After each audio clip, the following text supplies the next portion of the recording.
Hey everybody, it's Lon Seidman, and our CES sponsor Accel wanted me to check out one of these inexpensive Android tablets they've got on the Amazon store, and this is actually now about $40 this week on sale. Usually it's like 60 or 70, but right now you can pick it up for 40 bucks.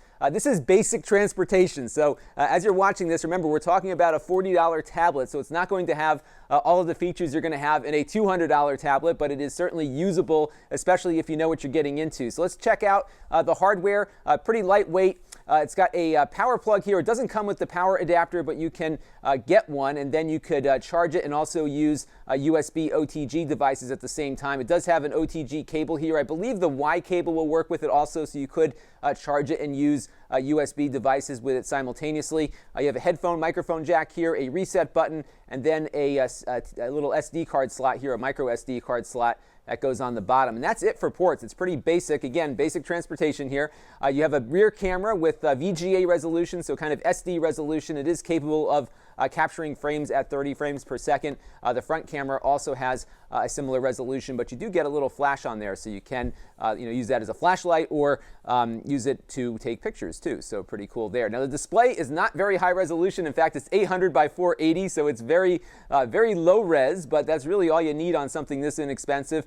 You don't get a lot of storage space or RAM on here either. It has 512 megs of RAM and about 4 gigs of flash storage. So again, this is something that you're going to get for a kid or somebody who doesn't need to do a lot with their tablet, just kind of basic web browsing or that sort of thing.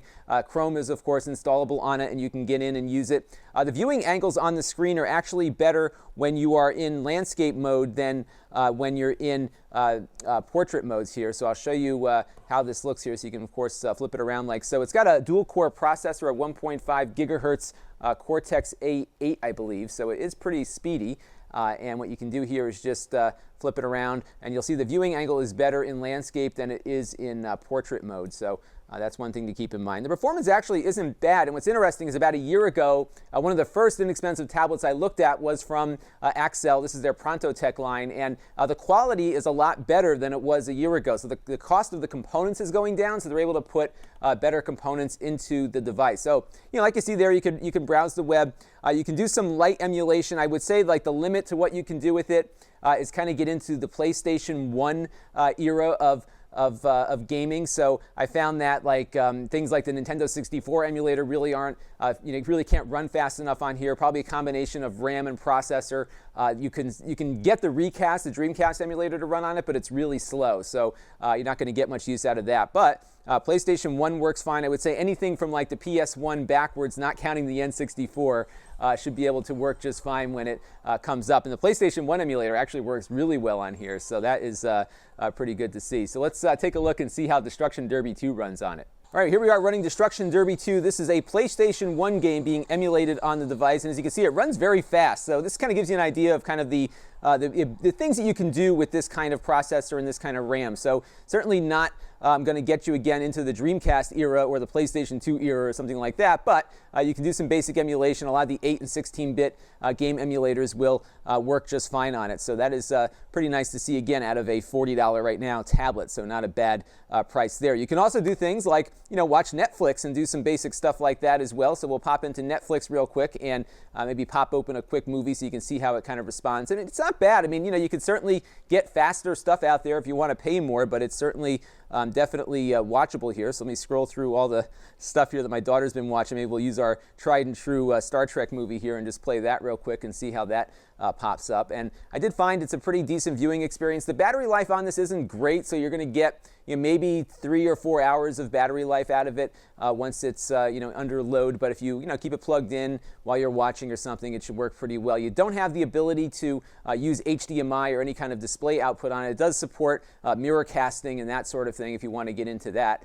Which you could do, of course, but it's not going to allow you to plug it into a TV very easily. But as you can see, Netflix works. It can load up a movie, and it actually is playing at a decent, watchable frame rate. So not too bad there. Let's see what else we can pop into real quick before we're done. I will load up a modern Android game here also, so you can kind of get a feel for how that works. Now, game controllers will work through the USB port, but this does not have Bluetooth, so you're not going to be able to use any kind of wireless controllers with it. This is Castle of Illusion, which is the remake of that Sega Genesis classic Classic with Mickey Mouse, and this actually runs pretty decently. It takes sometimes a little bit of coaxing to get it up and running because sometimes you have to reboot the system. You only have, again, 512 megs of RAM. A lot of newer Android devices that these games are being targeted to are kind of focusing on higher end hardware with more RAM available, but it does keep up with a pretty decent frame rate. It's a little bit slower than I saw on like my Tegra 4 tablet that I also play with, so not as snappy perhaps, but this is really playable, and I think for any kid looking for some really light gaming like this,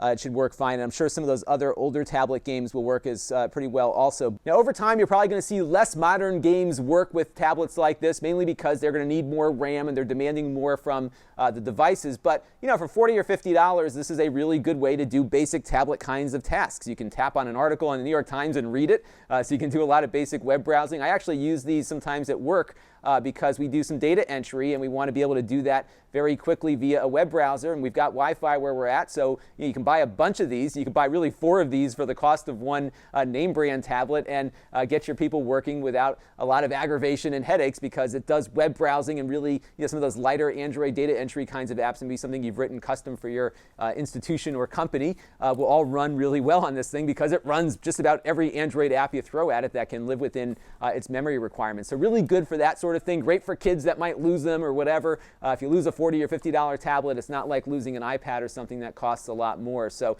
great for that. I would like to see some Bluetooth connectivity on these, because it'll certainly give you some options for keyboards and game controllers and that sort of thing. But beyond that, this is a pretty good buy, especially if you have the proper expectations going in. This is Lon Seidman. Thanks for watching.